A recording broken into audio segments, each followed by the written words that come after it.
Je me demande bien pourquoi la terre d'Israël est appelée la terre de Canaan. Canaan est le petit-fils de Noé. Il a été maudit à cause de son père Ram. La terre dite de Canaan a été attribuée à Shem. Alors, à mon avis, elle devrait s'appeler la terre de Shem. Comme une épouse fidèle, cette terre n'a pas donné de fruits avec les étrangers qui ont tenté de la posséder. Alors qu'avec les fils de Shem, qui sont les porteurs du nom, elle a guéri et a fructifié. Le temps d'entrer sur cette terre promise depuis des générations étant arrivé, il est demandé aux Hébreux d'accomplir, en quelque sorte, la parole qui suit. L'arche d'alliance du Maître de toute la terre va, à votre tête, traverser le Jourdain. Dans cette arche se trouvent les tables sur lesquelles figurent en en-tête ces mots. « Je suis l'Éternel ton Dieu qui t'ai fait sortir du pays d'Égypte, de la maison de servitude. » Comme une bannière, le nom que l'arche abrite va donc entrer en premier sur la terre où il veut résider. À l'image d'une épouse, la terre devra changer de nom et désormais s'appeler la maison de l'Éternel et de ses fils. Cette terre s'ouvrira à eux et laissera couler le lait et le miel qu'elle semblait réserver pour ses enfants légitimes. Et à chaque fois qu'ils en ont été chassés, la terre laissée derrière eux s'est refermée et est devenue désertique pour ressusciter à leur retour, à la manière de certaines fleurs qui se ferment dès que la nuit tombe pour s'ouvrir à la lumière du matin. Dans l'injonction donnée à Avram, « Va vers toi », nous avons deux démarches. D'abord, le retour à la terre de Shem, et ensuite et surtout un retour à soi, à son identité fils de Shem. L'un ne va pas sans l'autre. L'homme est comparable à un arbre, donc il a des racines qui ont besoin d'une terre pour porter des fruits. Adam aussi avait été planté dans une terre appelée Jardin d'Éden. Depuis la faute, déraciné, il est en manque et n'aura de cesse de retrouver, sans le savoir, cette terre d'où il a été tiré. Errant, comme Caïn, il se plantera dans des terres qui ne sont pas les siennes et deviendra esclave d'une mentalité appelée Égypte.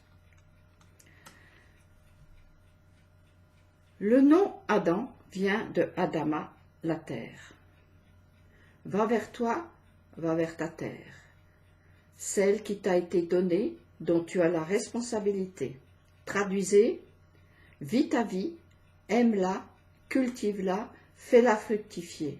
Retrouve ton nom Adam, fils d'Adam. Ne te plante pas n'importe où avec n'importe qui comme une prostituée. Va vers toi, va vers ton nom. Adam est l'aboutissement de la création. Il est la terre dans son expression la plus aboutie, avec comme charge d'y faire germer toute la gloire du Créateur qu'elle garde en germe.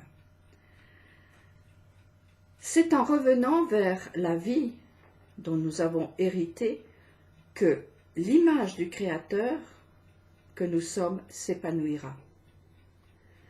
Notre vie, laissée entre les mains d'étrangers, ne produira que maladie et poison. Avec le nom de 4 consonnes sans voyelles en tête, revenons chez nous. Chassons les étrangers que sont les mensonges et plantons la bannière de celui qui fait sortir de l'esclavage. L'Éternel est un. Passer le Jourdain, pour nous, c'est passer sur la rive opposée, sortir du lieu de l'assistanat qui est le désert où nous tournons en rond. Passer le Jourdain, c'est accepter la responsabilité, clé de la liberté. Dans le mot responsabilité, il y a répondre. Répondre de ses actes et de ses choix. Être présent aux demandes, répondre aux agressions et aux aides, accepter le dialogue et la controverse. En un mot, être là aujourd'hui, ni dans le passé, ni dans le futur, sans toutefois les renier. En élargissant notre petit bout de terre, qu'est notre petite personne, à la grande terre, qu'est le globe terrestre, nous pourrons mieux comprendre ce que veut dire se retourner en allant vers soi. En gros, chacun fonctionne comme notre planète bleue.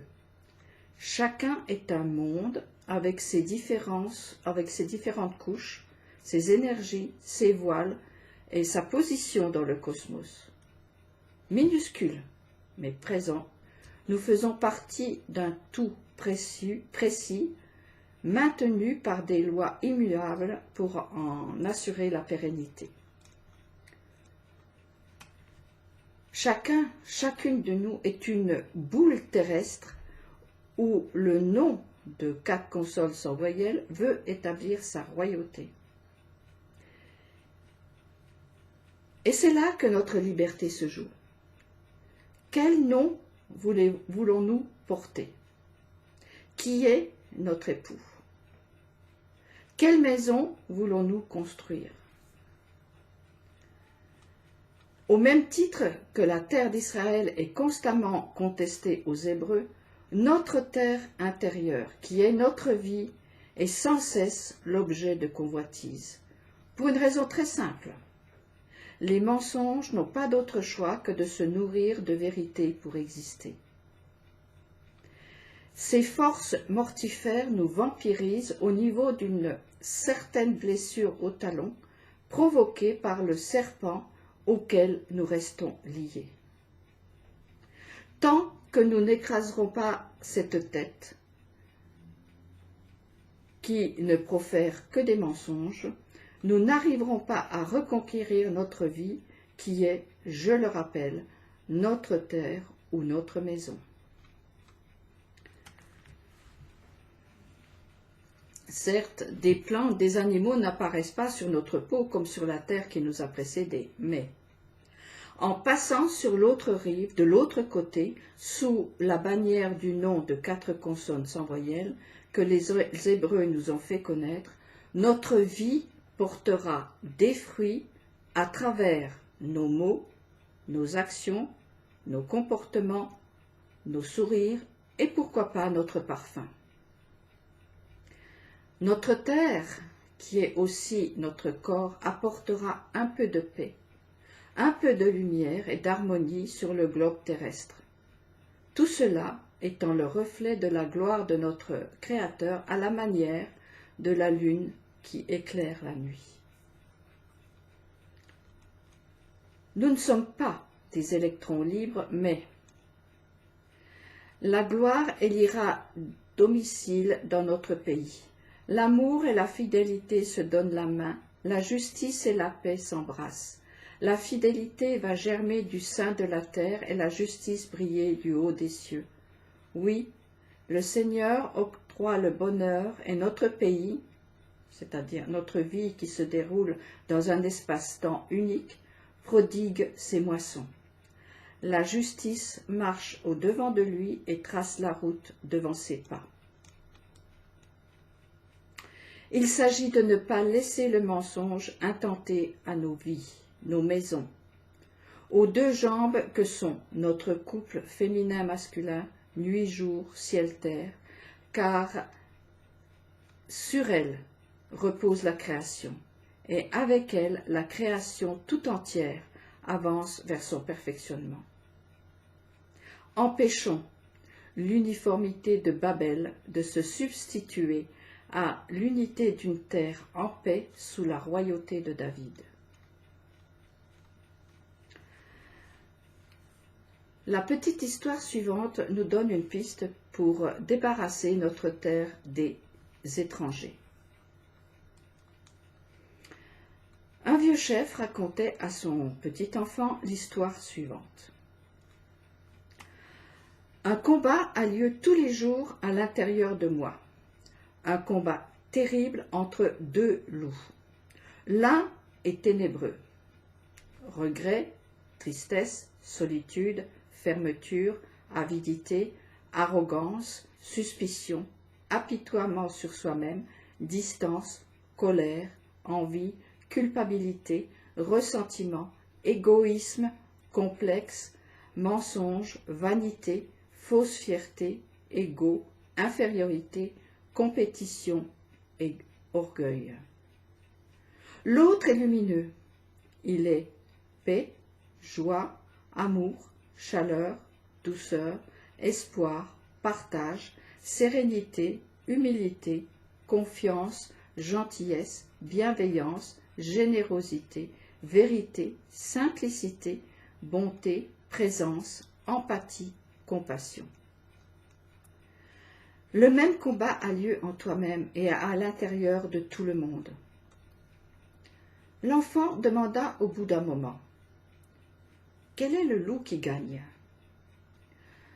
Le vieil homme lui répondit: « Celui que l'on nourrit. » Nous retrouvons cette histoire dans la rencontre entre Élie, le prophète de feu, et une veuve qui ramasse du bois mort pour cuire le dernier pain avant de mourir. Élie a faim. Il rencontre une veuve et lui demande de le nourrir lui en premier.